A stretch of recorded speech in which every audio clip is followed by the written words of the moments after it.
안녕하세요. 피탐성 빛의 교회와 함께하는 성경 공부에 오신 빛의 성도님들, 아름다운 화요일입니다. 이 아름다운 날, 아름다운 빛의 성도님들과 함께 말씀 공부함이 진심으로 너무나 큰 축복이고 기쁨입니다. 우리 함께 기도하고 말씀 공부 시작하겠습니다.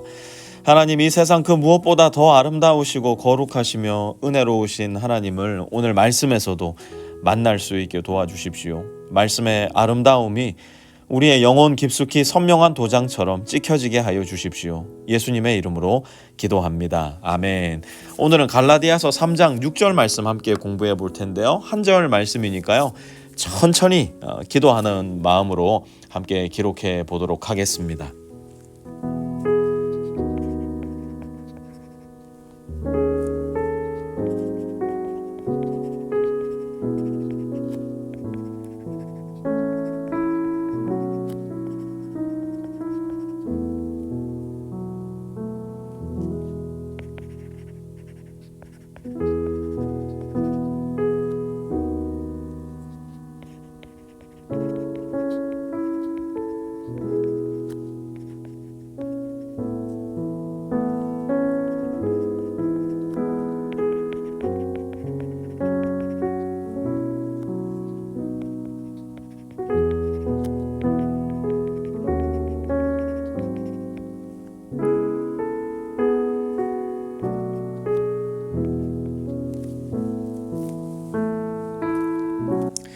다 기록하신 분들은 오늘 본문이 한 절 말씀이니까요. 최소한 5번 정도 천천히 반복해서 읽으시면서 내 나름대로 내 묵상 노트에 나의 묵상의 흔적 남겨보시기를 부탁드리겠습니다. 여러분 잊지 마십시오. 우리는 갈라디아서를 공부하고 있는 겁니다. 오늘 본문이 아무리 짧아도 이 말씀에 해당하는 문맥이라는 것이 있는 겁니다. 왜 이 말씀이 등장을 했을까? 왜 이 이야기가 여기에 있어야 되는 것일까? 깊이 생각하면서 앞뒤 문맥을 생각하시면서 계속 묵상 이어나가도록 하겠습니다.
자, 이제 여러분들 묵상 노트 오른쪽에 여러분들의 묵상의 깊이를 더하기 위한 질문 몇 가지 드려보려고 하는데요. 첫 번째 질문은 이겁니다. 왜 바울은 이 본문에서 느닷없이 아브라함 이야기를 꺼내는 것일까요? 왜 바울은 오늘의 본문 속에서 갑자기 율법과 믿음에 대한 이야기를 하다 말고 아브라함 이야기를 꺼내는 것일까? 여러분 한번 갈라디아서 문맥을 생각하시면서 왜 아브라함 이야기를 바울이 했어야 됐을까? 한번 찬찬히 생각하시면서 여러분의 생각을 한번 글로도 적어보시기를 부탁을 드리겠습니다.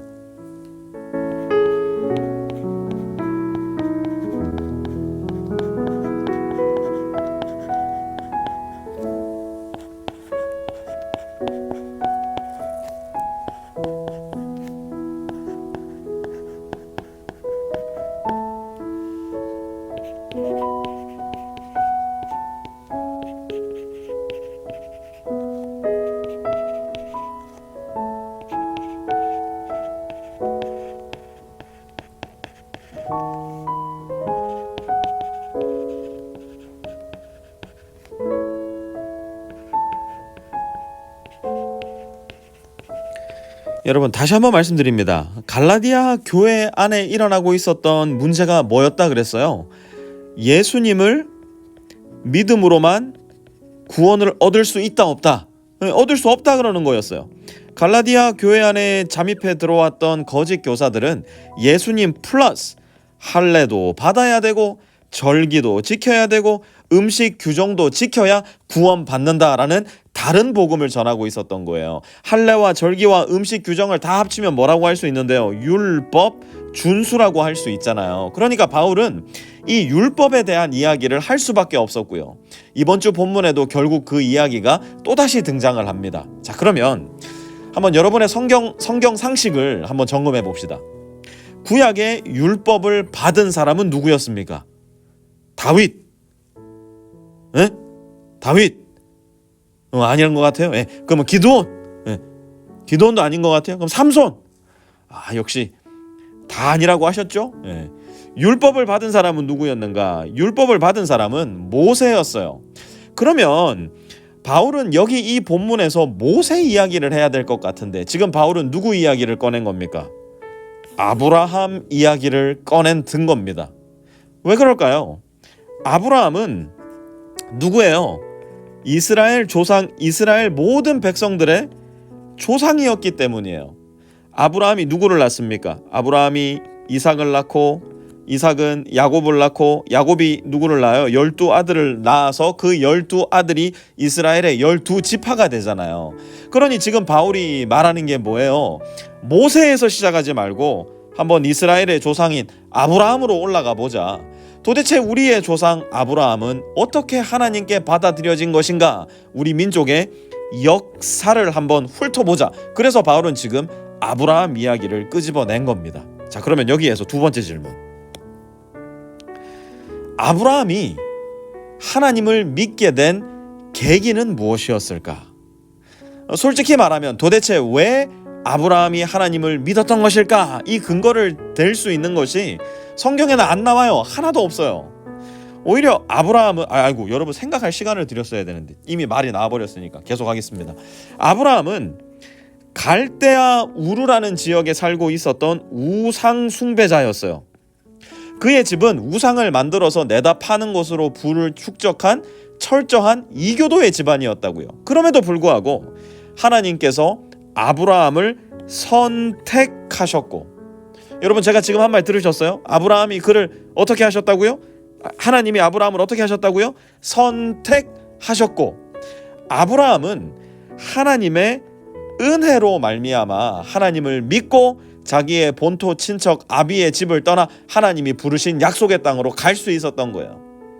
하나님께서 아브라함에게 율법을 먼저 주시고, 야, 너 이거 잘 지키면 내가 너를 이스라엘 민족의 아버지가 되게 해줄게, 조건을 내거셨습니까?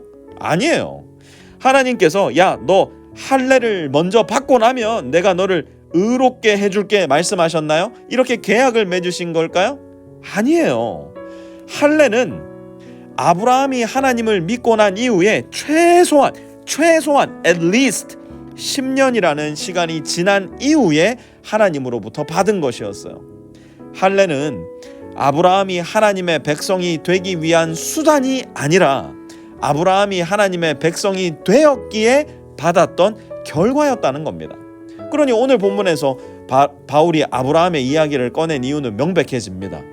유대주의자들이요, 율법주의자들이요, 할례주의자들이요, 그대들의 조상 아브라함도 믿음으로 하나님께 받아들여졌고, 그대들의 조상 아브라함도 할례를 받음으로써 하나님의 자녀가 된 것이 아니라 하나님의 자녀가 되고 난 이후에 할례를 받았으니 우리도 믿음으로 하나님께 받아들여지고 할례를 통해 하나님의 자녀가 되는 것이 아닙니다. 우리는 믿음으로 하나님께 받아들여지는 것이지 할례를 통해 하나님의 자녀가 되는 것이 아닙니다. 바울은 아브라함의 예시를 통해 자기가 전하는 복음의 발음을 증명하고 있었던 것이에요.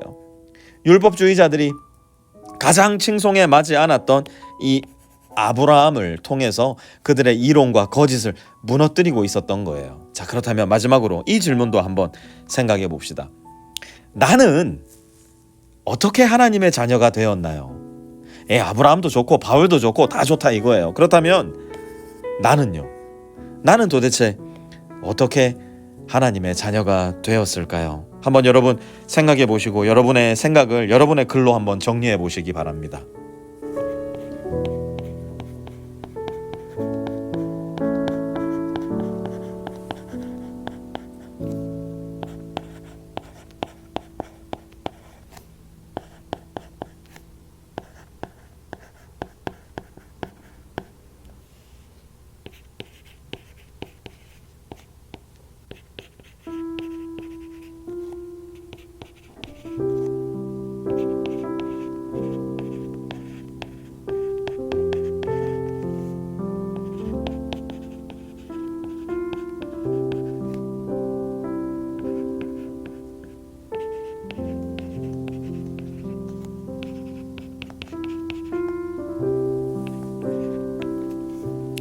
요한복음 1장 12절 말씀 우리 같이 한번 읽고 오늘 비탐성 마무리하려고 하는데요. 요한복음 1장 12절 말씀 우리 한번 같이 읽어보겠습니다. 시작. 그를 맞아들인 사람들 곧 그 이름을 믿는 사람들에게는 하나님의 자녀가 되는 특권을 주셨다. 아멘. 어떻게 한 사람들을요? 그 이름을 믿는 사람들에게는 하나님의 자녀가 되는 특권을 주셨대요. 여러분, 그 어떤 것도 하나님의 호감을 살 방법이 없습니다.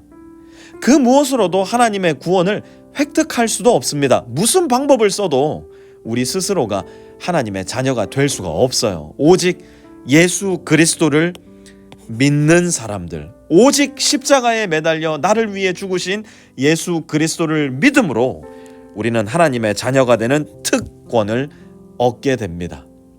이 믿음의 선물이, 이 은혜의 축복이 우리 모든 빛의 성도님들과 함께 하시기를 간절한 마음으로 빕니다. 하나님, 오직 우리 주 예수 그리스도의 이름을 믿는 사람들에게 하나님의 자녀가 되는 특권을 주셨다 말씀하셨사오니 하나님, 우리 마음 가운데 하나님의 은혜를 부어주시어 그 이름을 믿는 사람들이 되게 하여 주십시오. 그렇게 하나님의 자녀가 되는 특권을 벌어들이는 것도 획득하는 것도 아니라 믿음으로 얻어내는, 하나님께서 주시는 그 믿음의 선물을 받을 수 있는 그 복된 은혜의 사람들, 우리 모든 빛의 성도 되게 하여 주십시오. 예수님의 이름으로 기도합니다. 아멘.